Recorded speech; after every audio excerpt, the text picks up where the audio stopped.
Frank Miller stood at attention as the transport ship docked with the Coalition vessel, CSC Starbound. His heart beat fast in his chest. This was it. He was about to become the first human to serve in an active Coalition peacekeeping squad.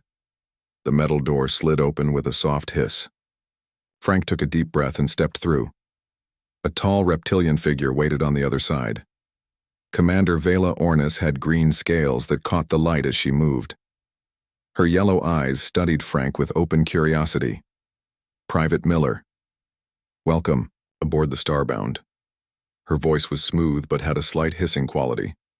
I am Commander Ornis. I will be leading your squad. Frank saluted. Thank you, Commander. I'm ready to serve. Commander Ornis blinked slowly. We shall see. Follow me to meet your squad members. Frank grabbed his duffel bag and followed her through the curved hallways of the ship.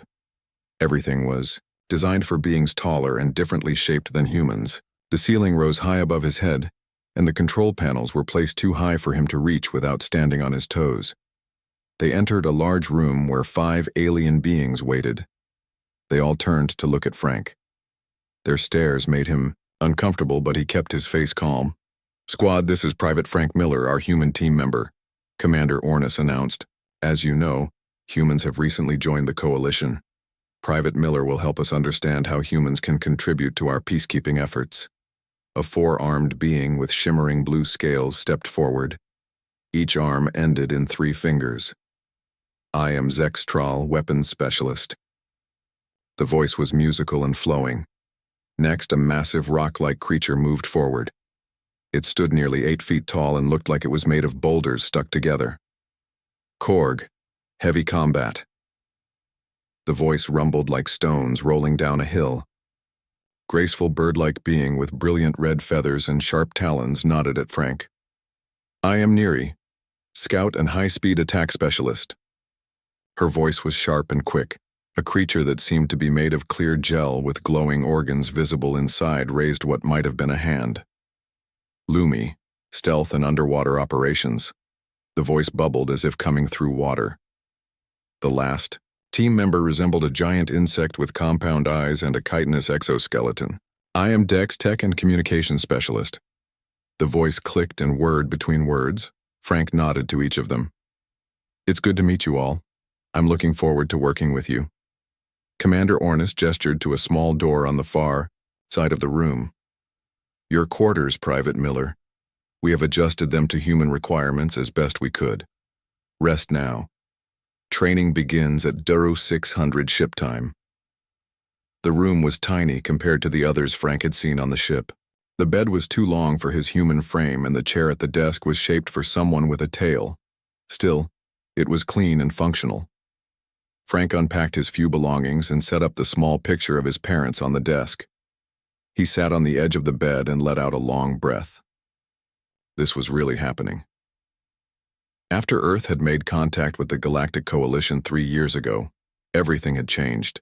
Humans were classified as Class C sentients, not particularly strong, fast, or technically advanced compared to other species. But the Coalition had agreed to include humans in various positions as part of the integration process.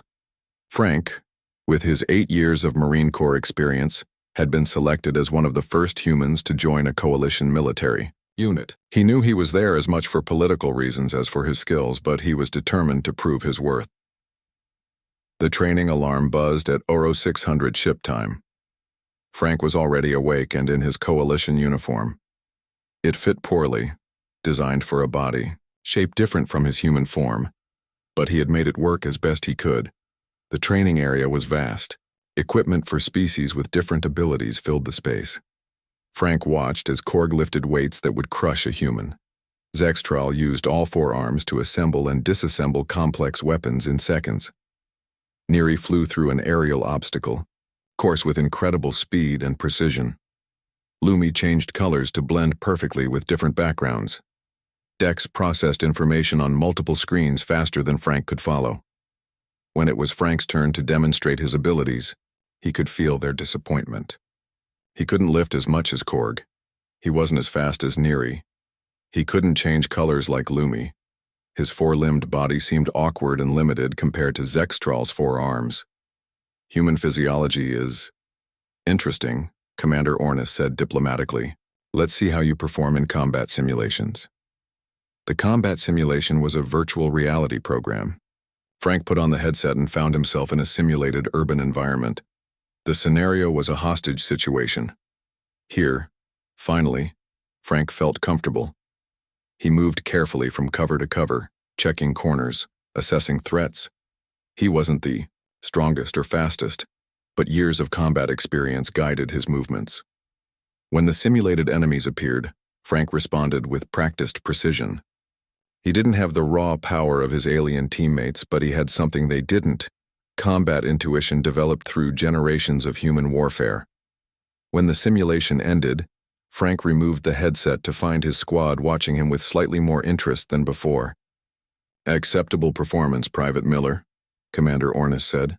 "Your tactics were unconventional but effective." "Thank you, Commander." Over the next few days, Frank tried to integrate with his squad. It wasn't easy. They ate different foods, enjoyed different recreation activities, and communicated in ways that sometimes confused him. During training exercises, he often felt like he was holding them back. One evening, as Frank sat alone in the mess hall trying to eat something that resembled blue oatmeal, Zexitral sat down across from him. "You fight differently than us," the four-armed alien said. Frank nodded. "Humans have been fighting each other for thousands of years.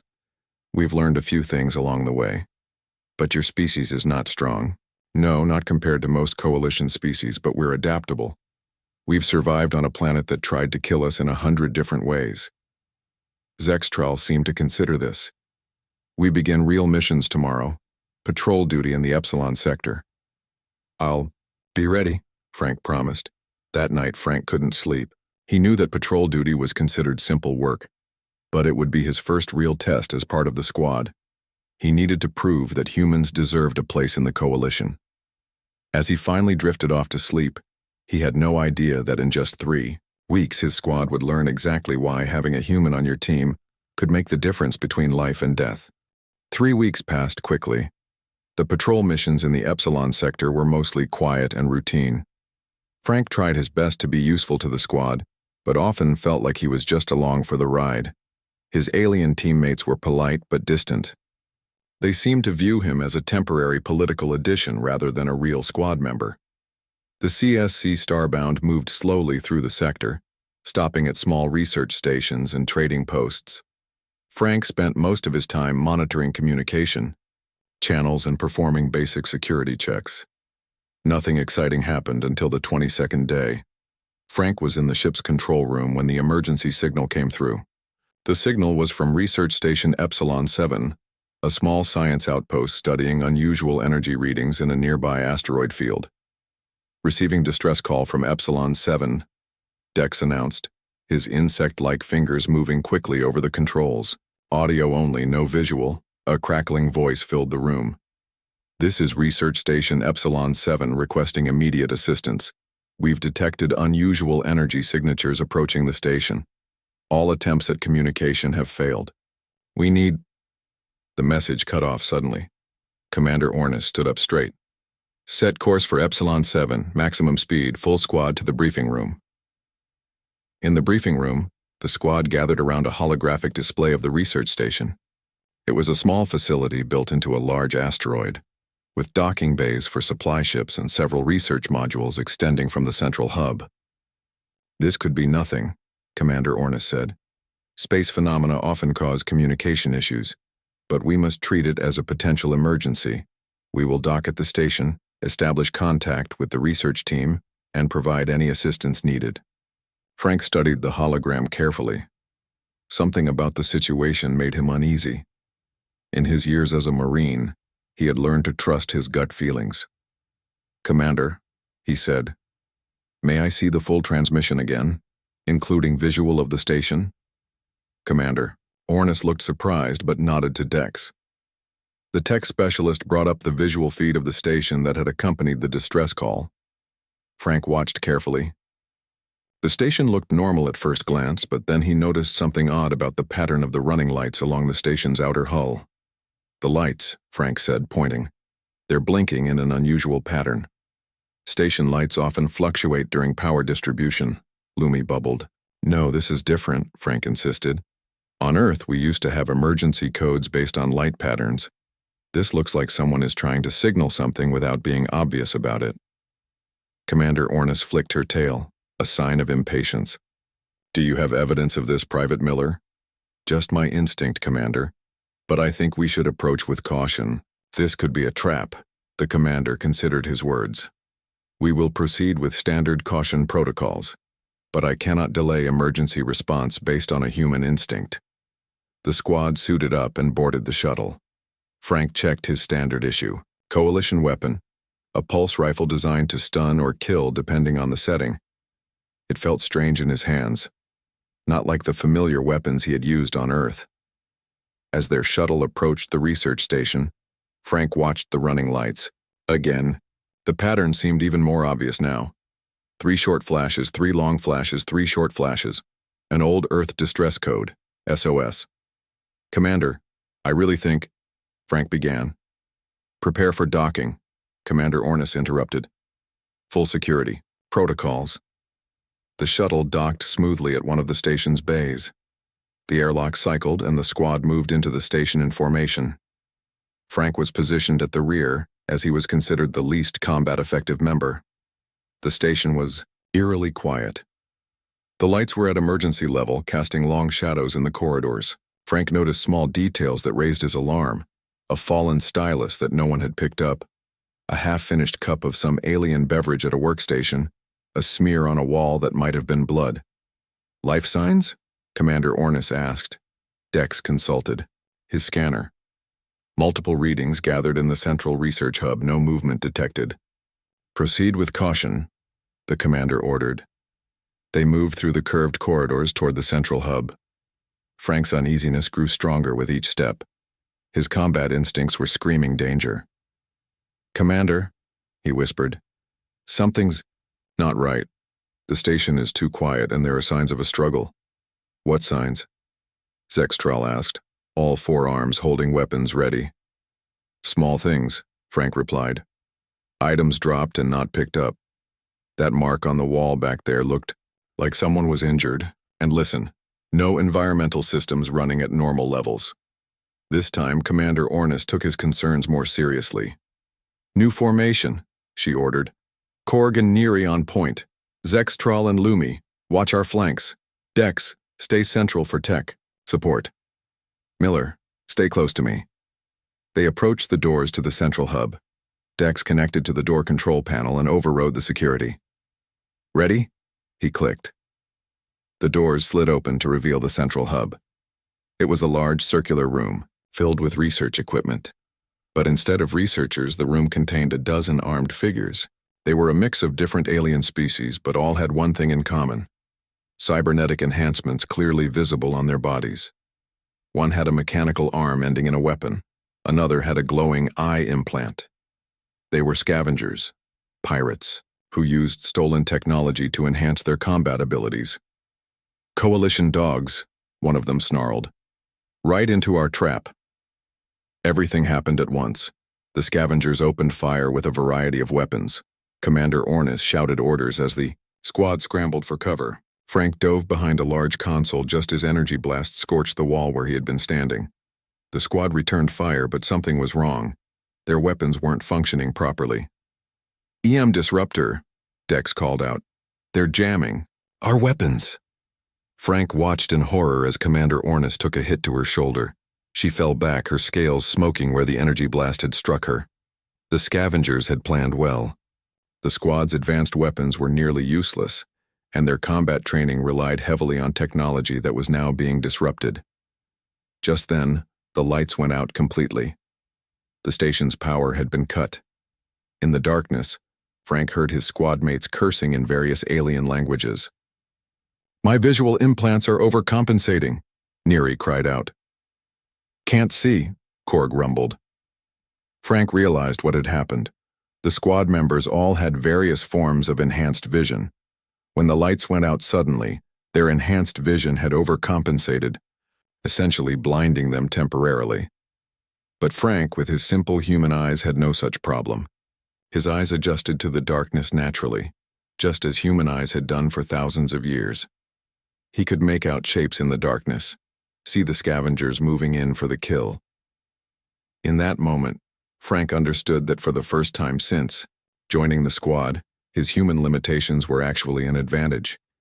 He grabbed Commander Ornis's arm and pulled her deeper into cover. "Stay down," he whispered. "I can see in this darkness. Let me help." For once, the commander didn't argue. "The squad is blind," she hissed in pain. "The scavengers will kill us all."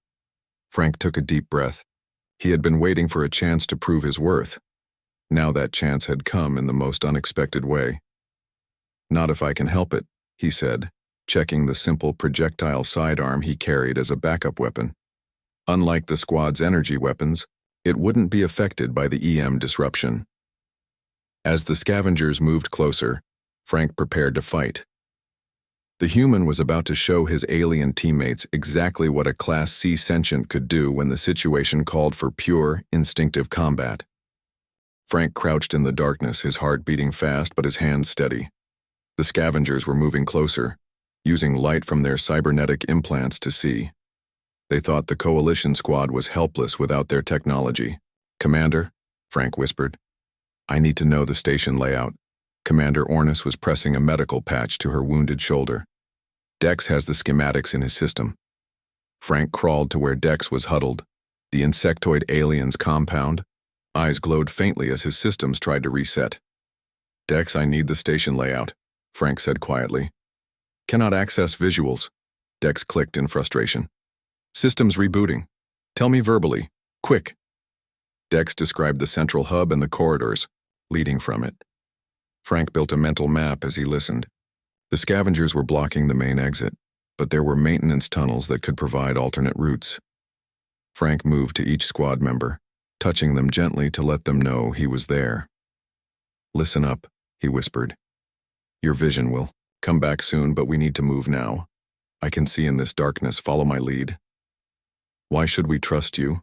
Neri asked, her voice sharp with fear. "Because I'm the only one who can see," Frank replied simply, "and I'm not leaving anyone behind." Frank picked up a fallen metal pipe from the floor. It felt good in his hands, solid and familiar like the combat batons he had trained with on Earth. "Korg, I need you at the rear. Even blind, you're our strongest defense. Zextral, stay close to Commander Ornis. Lumi, can you still glow?" The translucent alien dimmed her natural bioluminescence to a faint blue. "Minimal capacity only." "Perfect," Frank said. "I need you to create a brief flash when I give the signal. It will blind them temporarily but give our eyes a chance to adjust." Frank led them slowly toward a maintenance access panel Dex had described. They moved quietly, staying low. The scavengers were still searching the main area, not expecting their prey to be mobile. "Ready, Lumi," Frank whispered when they reached the panel. "Flash in 3, 2, 1. Lumi's body flared with bright blue light. The scavengers cried out in surprise, their cybernetic vision enhancements overwhelmed by the sudden burst of light. Frank moved fast.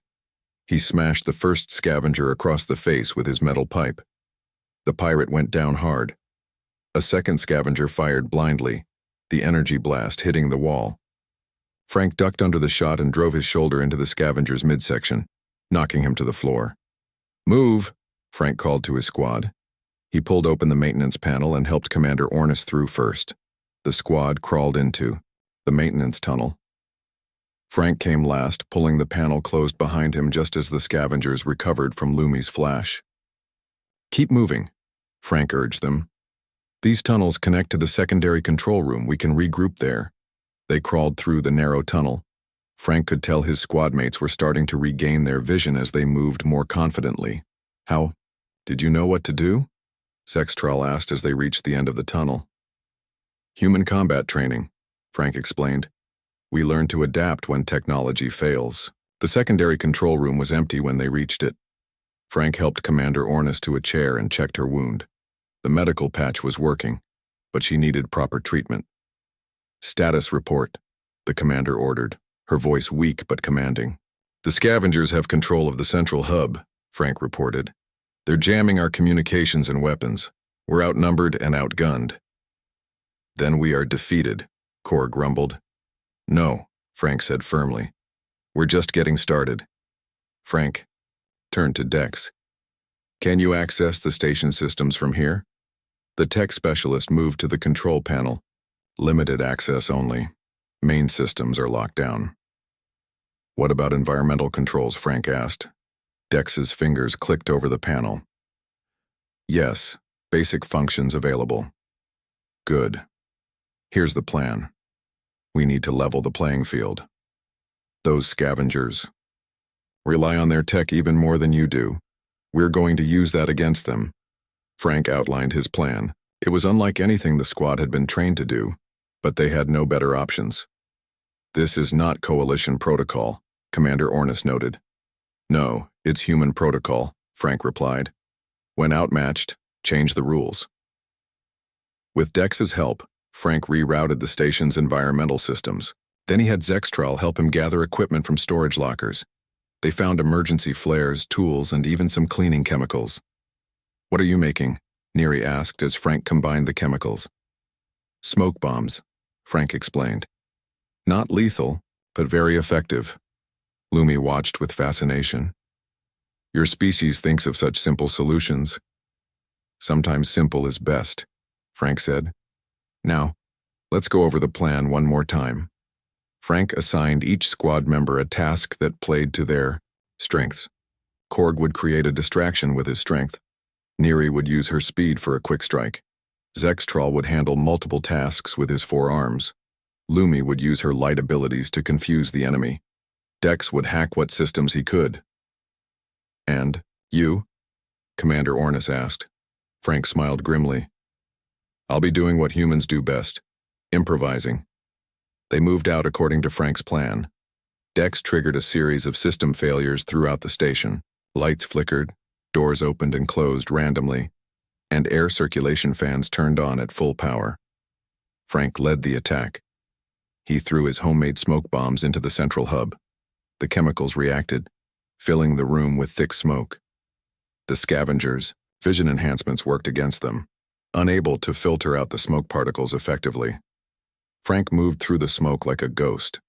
His marine training had prepared him for exactly this kind of combat. He took down 3 scavengers before. They even knew he was there. Korg crashed through a side door, roaring as he tackled 2 more pirates. Neri swooped in from above, her talons slashing at cybernetic implants with surgical precision. Zextral moved with all 4 arms working independently, disarming one scavenger while restraining another. Lumi pulsed with blinding light at carefully timed intervals, disrupting the pirates' vision. Even with their enhanced bodies, the scavengers couldn't match the squad's coordinated attack. Frank moved among his teammates, directing their efforts, identifying targets and stepping in whenever someone needed help. When a scavenger aimed at Neri's back, Frank didn't hesitate. He threw himself between them, taking the hit on his shoulder. The energy blast burned through his uniform, scorching his skin, but he kept moving. "Miller!" Neri called in alarm. "I'm fine," Frank grunted, knocking the shooter unconscious with a well-placed blow. "Keep moving." One by one, the scavengers fell. When their leader tried to activate some kind of explosive device, Frank tackled him, wrestling the device away and disarming it with quick practiced movements. "How did you know how to disarm it?" Zextral asked in amazement.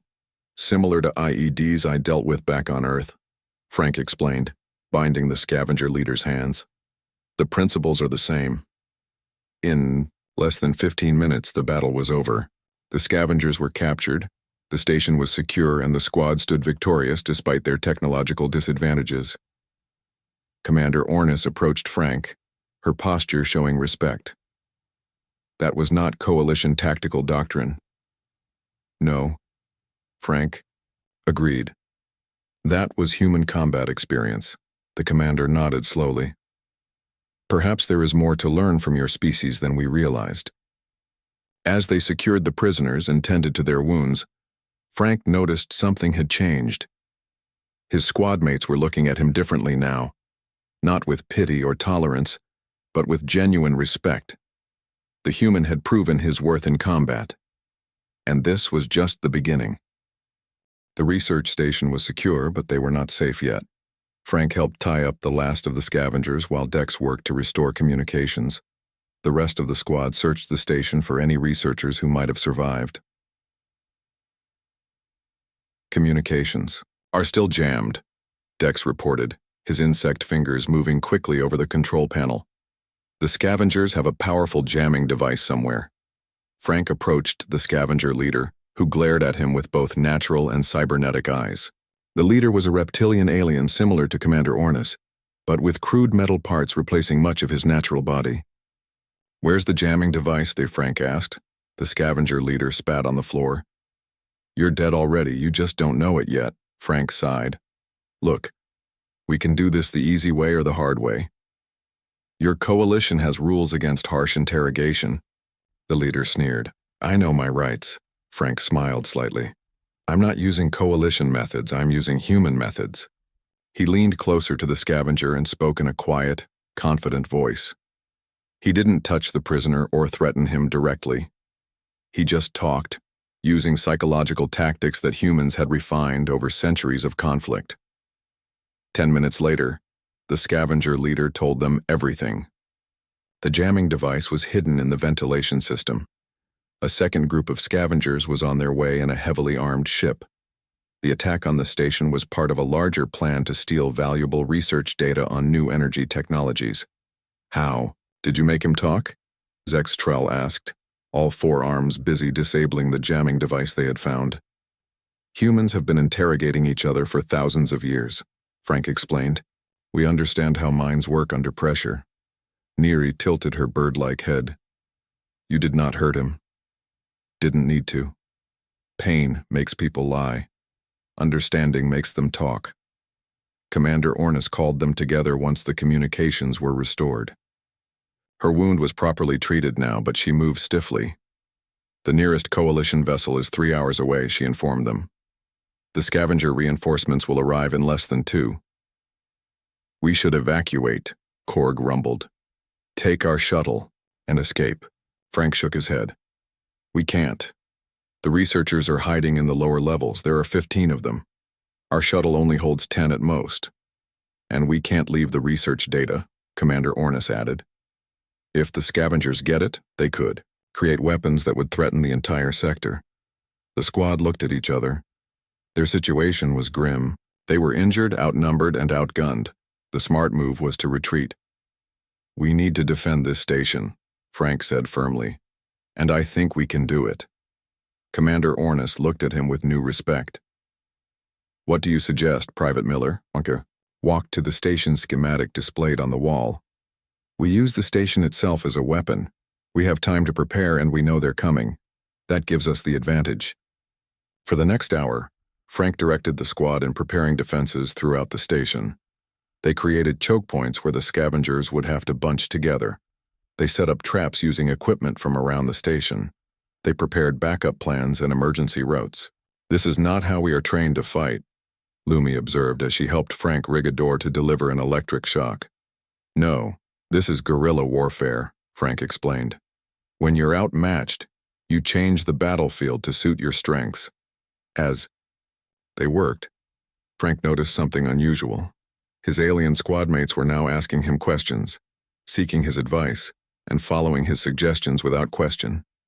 Commander Ornis still gave the official orders, but she consistently looked to Frank first. When the researchers were brought up from their hiding place, they were amazed to find the station secured. A tall, thin alien with long tentacles for arms approached Frank. "You are the human," the alien said. "The others told me it was your plan that defeated the scavengers." Frank nodded modestly. "We worked as a team. The research we're doing here could change energy production throughout the coalition," the lead researcher explained. "That's why the scavengers want it. They would sell it to the highest bidder." "We won't let that happen," Frank promised. The station sensors beeped a warning. The scavenger ship had arrived early and was approaching fast. "Battle stations," Commander Ornis ordered. The squad moved to their assigned positions. Frank had placed each member where their natural abilities would be most effective. Neri was in the high observation post where her quick reactions and keen eyesight would spot threats. Korg guarded the main entrance, his massive strength a deterrent to direct assault. Zextral watched the secondary entrances, his multiple arms allowing him to cover several areas at once. Lumi was hidden near the central hub, ready to use her light abilities to blind enemies. Dex monitored the station systems, ready to trigger the traps they had set. Frank himself moved between positions, checking each one and offering final advice. When he reached Commander Ornis at the command center, she looked at him with a strange expression. "Private Miller, I have been in the Coalition forces for 20 cycles," she said. "I have fought in 3 major conflicts and countless small engagements. Yet I have never seen anyone adapt to combat situations like you do." Frank shrugged. "Humans had to adapt or die on our planet. It's in our nature." The commander nodded. "I was wrong about you, about humans. You are not physically impressive, but your mind with your combat instinct, these are valuable beyond measure."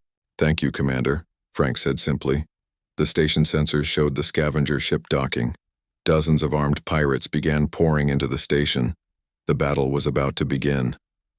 "Good luck, everyone," Frank said over the comm system. "Remember the plan. Use the station to your advantage. And remember, we're not just fighting for ourselves. We're fighting for the researchers and for the future of the Coalition."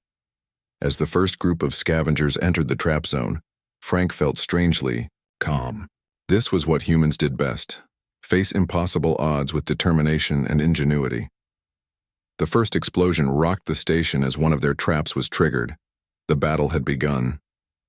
Frank grabbed his weapon and moved toward the sound of combat.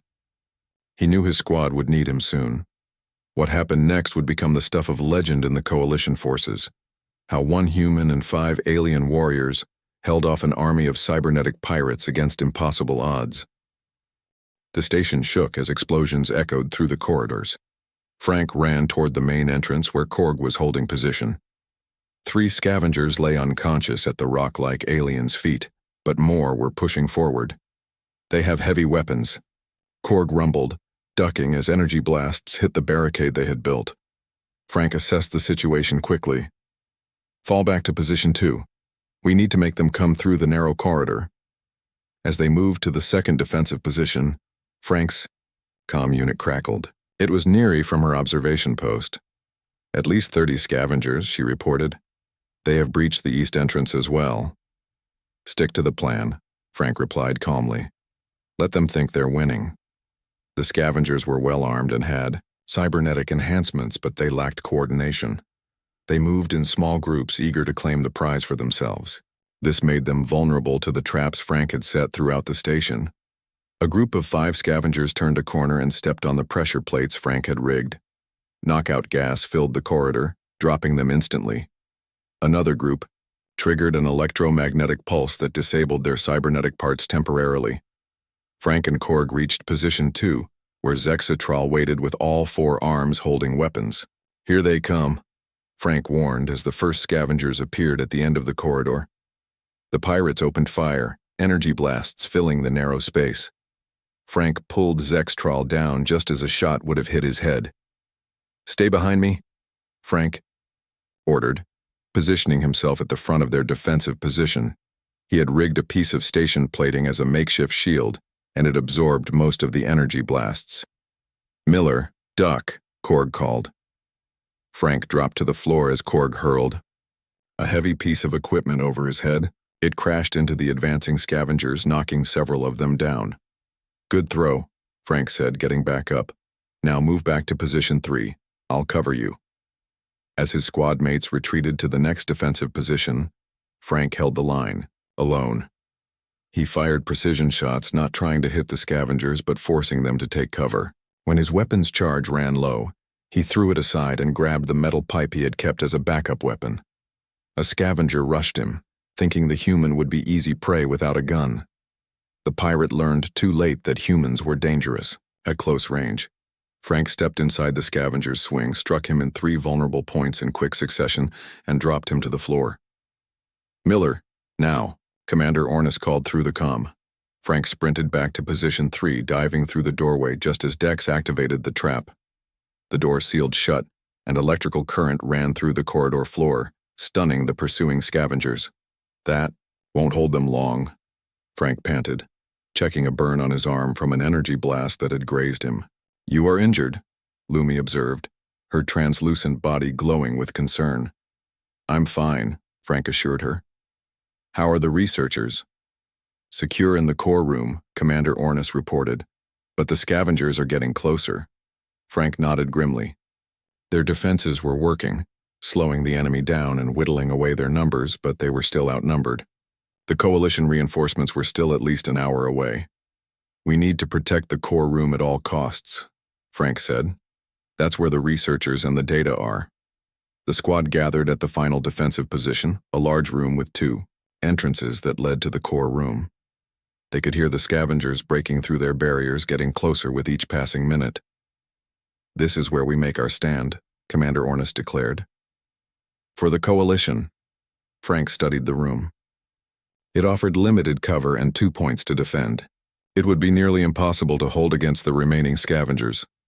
"I have an idea," Frank said. "But it's risky." He quickly outlined his plan. The squad would appear to retreat into the core room, leaving one entrance seemingly undefended. When the scavengers rushed in, thinking victory was at hand, the squad would spring their final trap. "That is not standard coalition tactics," Commander Ornis said. "No," Frank agreed. "It's human tactics. Sometimes you have to lose ground to win the battle." The commander considered for a moment, then nodded. "We will try your way, Miller."